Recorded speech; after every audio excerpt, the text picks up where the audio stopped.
ବୋଧେ ଆମ ଭାଗ୍ୟରେ ଏମିତି ପରୀକ୍ଷା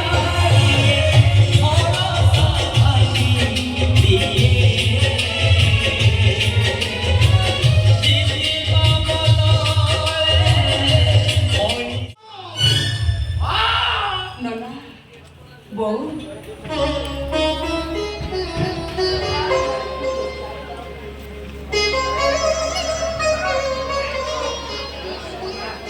ନନା ଜଣେ ବାପାର ମାନ ସମ୍ମାନ ସ୍ୱାଭିମାନଟା ଝିଅ ମୁଁ ମାନୁଛି ମୋ ଡାଡି ଆପଣଙ୍କୁ ବହୁତ ଅପମାନ ଦେଇଛନ୍ତି ଶିଳ୍ପପତି ସୂର୍ଯ୍ୟ ମିଶ୍ରର ଝିଅ ଗୋଟେ ଗରିବ ପୁଅ ସାଙ୍ଗରେ ଫେରାର ହେଇଯାଇଛି ଏଇଟା କ'ଣ ମୋ ଡାଡି ଆପଣଙ୍କୁ ଦେଇଥିବା ଅପମାନ ଯନ୍ତ୍ରଣାର ଶାସ୍ତି ନୁହଁ ଅହଙ୍କାର ମଣିଷ ପାଖରୁ ସମସ୍ତେ ଦୂରେଇ ଯାଆନ୍ତି ନା ଏମିତିକି ଅହଙ୍କାର ନିଜ ଠାରୁ ନିଜକୁ ମଧ୍ୟ ଦୂରେଇ ଦିଏ ମୁଁ ମୋ ଡାଡିଙ୍କର ଜୀବନ ଥିଲି ଏଇ ଦେଖୁନାହାନ୍ତି ତାଙ୍କ ଅହଙ୍କାର ପାଇଁ ମୁଁ ତାଙ୍କଠୁ କେମିତି ଦୂରେଇ ଗଲି ଏଥିରେ କ'ଣ ଆପଣ ଖୁସି ନୁହନ୍ତି ଶୁଣିଛ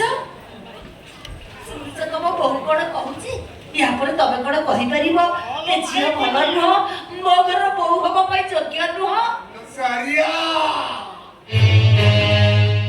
ହାତୀର ଦେଖେଇବା ଦାନ୍ତ ଅଲଗା ଖାଇବା ଦାନ୍ତ ଅଲଗା ଏ ଝିଅ ଚାପାଲି ଗିଲାସରେ ପାଣି ପିଏ ଚଟାଣରେ ଚାଲେ ଏ ମୋଟା ଗଦିରେ ଶୁଏ ଇଏ ତା ବାପା ଛାତିକୁ ଗୋଇଠା ମାରିଛି କାଲି କୋଉଦିନ ତ କଲିଚାକୁ ତୋର ଏକମାତ୍ର ପୁଅକୁ ତୋ ପାଖରୁ ଚଢେଇ ନବ ଶେଷ ବେଳରେ ତୋ ମୁହଁରେ କଙ୍କା ବାଡ଼ିଟିଏ ଦବାକୁ କେହି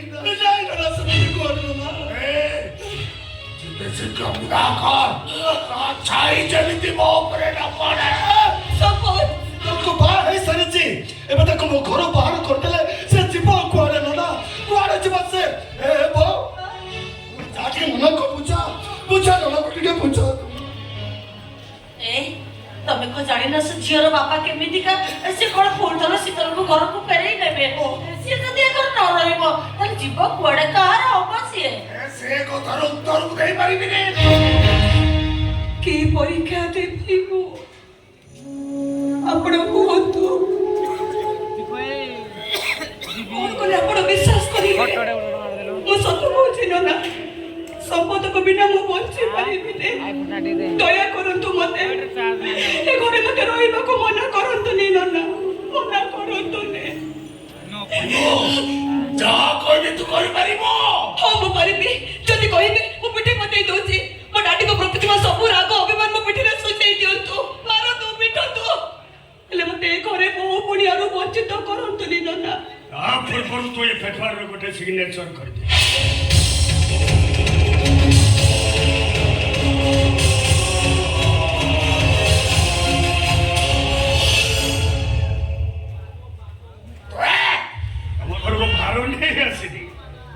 शीतल मिश्र माने शीतल मिश्र पेपर सिग्नेचर सिग्नेचर करियो माने आनारे थिबा प्रॉपर्टी ऊपर तार कोनोसी अधिकार नै आनारे थिबा बैंक बैलेंस सरू से गोटे टंका भी उठैबार सक्षम हबनी तापर मु देखिबी तोते भलो पाथुबा संपद पंडा तोते केते भलो पाइबो मेरा सूर्य मिश्र टंका बेपारी देखते किंतु प्रेमिका नुह स्वार्थ दलाल देखते किंतु मनुष्य नुह दिंतु से पेपर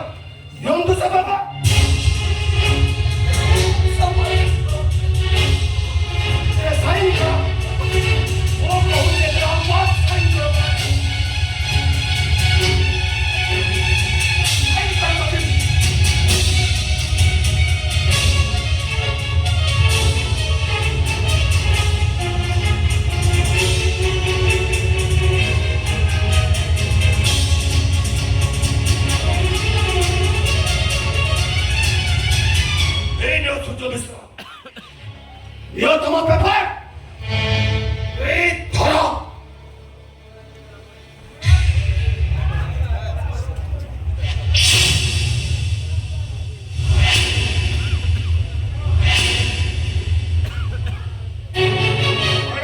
सूर्य मिश्र झील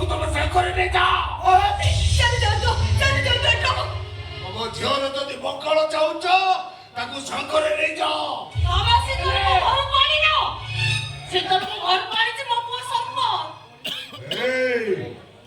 ବନ୍ଦ କର ବେ। ବନ୍ଦ କର କହୁଛେ। ଏଇଟା ତମ ଘର ମୋ ଘର। ମୋ ଘରେ ସେ ରହିପାରିବନି। ଏଇଟା ମୋର ଶେଷ ନିଷ୍ପତ୍ତି। ଆଉ କଣ ହେଲେ ତମେ ମନ ବୁଝିବ ପାରିବୁ ବୁଝେଇ ପାରିବୁ ମତେ? ସେଇ କଥା ପଚାରୁଛି ଆଜ୍ଞା। ମୁଁ ତ ମାନୁଛି ଅହଙ୍କାରୀ ବାପର ଝିଅ ହବା ମୋ କର୍ମର ଦୋଷ। ଟଙ୍କା ସର୍ବସ୍ୱ ମଣିଷ ଘରେ ଜନ୍ମ ନେବା ମୋ ଭାଗ୍ୟର ଦୋଷ। ମୋ ବିଗତ ଜନ୍ମ ବାପର ଦୋଷ। ମୁଁ ତ ପ୍ରାୟଶ୍ଚିତ କରିବାକୁ ରାଜି ଅଛି। କୁହନ୍ତୁ ନା କଣ କଲେ ଆପଣଙ୍କ ମନ ଶାନ୍ତି ହବ? କଣ କଲେ ମତେ ଏ ଘରେ ବହୁର ସ୍ଥାନ ମିଳିବ? କୁହନ୍ତୁ। ପାରିବୁ? ତୋ ପାଦର ଜୋତାରେ 10 କି 50 କି 100 ନୁହେଁ 2 ପାର ତୋ ବୋପାକୁ ପିଟି ପାରିବୁ।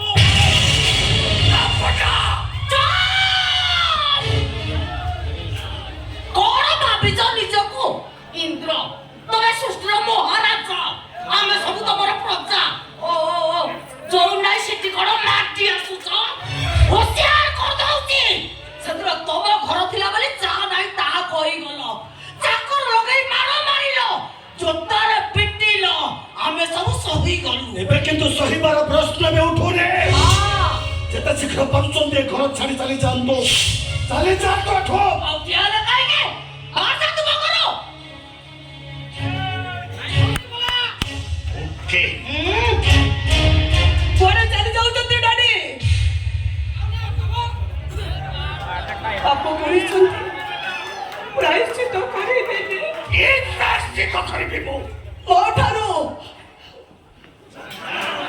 ଜୋତା ବାହାର ଖାଇବେ। ତୁ ମତେ ଟଙ୍କାରେ ପିଟିବୁ? ଜୋତା ବାହାର ଖାଇବାକୁ ପ୍ରସ୍ତୁତ ହେଇଯାଅ ସୂର୍ଯ୍ୟ ମିଶ୍ର।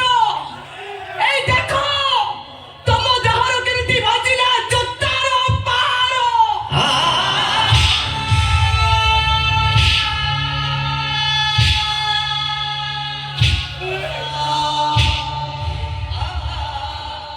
କାଟିଲା ନା? କେତେ ଜୋରରେ କାଟିଲା ଦେଖ ନା।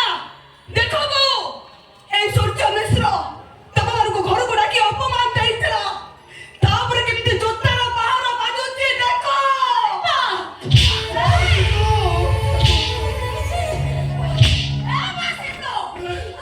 ଆଗେଳି ହେଇଗଲୁଣି।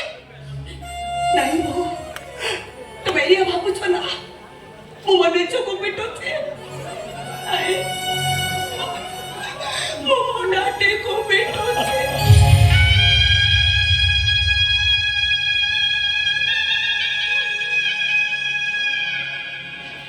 ମୁଁ ମୋ ଡାଡିଙ୍କୁ ବହୁତ ଭଲ ପାଏ। ମୋ ଡାଡି ବି ମତେ ବହୁତ ଭଲ ପାଆନ୍ତି। ସେଥିପାଇଁ ସିଏ ତାଙ୍କ ହାତରେ ଲେଖିଥିଲେ once best protect। ମୋ ହାତରେ ଲେଖିଥିଲି ଡାଲି। ଦେଖ ଦେଖ ସମସ୍ତେ, ଏଇଟା ଡାଟ ନୁହଁ। ଏଇଟା ମୋ ଭଲ ପାଇବା। ମୋ ଡାଡିକୁ ନିବିଡ଼ ଭାବରେ ଭଲ ପାଇବା। ଓ ମୋ ଡାଡି ତମକୁ ମାରିଥିଲେ ନା? ଦେଖ ଏଇ ପାହାଡ଼ଟା ତମ ପାଇଁ। ନା ଏଇ ପାହାଡ଼ଟା ତମ ପାଇଁ। କୁଆଡ଼େ ଚାଲି ଯାଉଛ ସୂର୍ଯ୍ୟ ମିଶ୍ର? ଆଉ 2-4 ପାହାର ଖାଇକି ଯାଅ।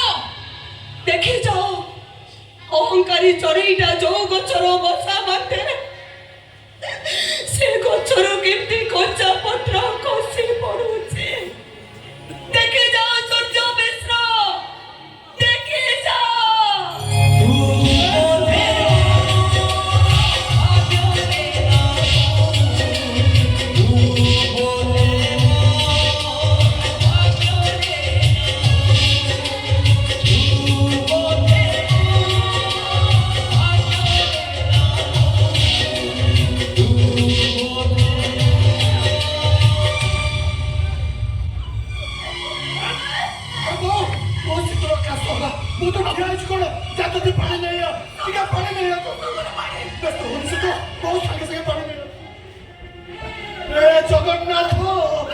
ତମର କି ଅପରାଧ କରୁଛି ପ୍ରଭୁ କାହିଁ କେମିତି ପରୀକ୍ଷା ନଉଛ କଣ କରୁଛୁ ଲୋ ସାରିଆ କୋଉଥିରେ ପାଣି ଆଣିଛୁ ଆଲୋ ଜାପାନୀ ଗିଲାସରେ ପାଣି ପିଉଥିବା ଝିଅଟାକୁ ତୁ ଚିନି ଗିଲାସରେ ପାଣି ଦଉଛୁ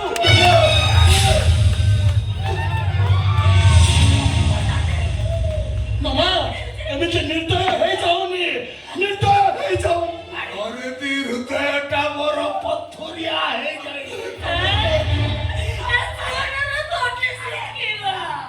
ମୋ ତଟିଟା ବି ସେଦିନ ଶୁଣିକି ଅଠାଳିଆ ହେଇଛି ବହୁ ଶୀଘ୍ର ସେନ୍ ଚାଲିଗଲା ସେ ମରିଯିବ ବୋଉ ମରିଯିବ ସେ ମୋ ଆଗରେ ଠିଆ ହେଇଥିବା ଡ୍ରାମା ଭିଲିଆନ ଶିବ ପଣ୍ଡାର କଳାକାର ପଡ଼ିଆକୁ ସେଦିନ ୟାରି ବୋପା ହତ୍ୟା କରୁଛି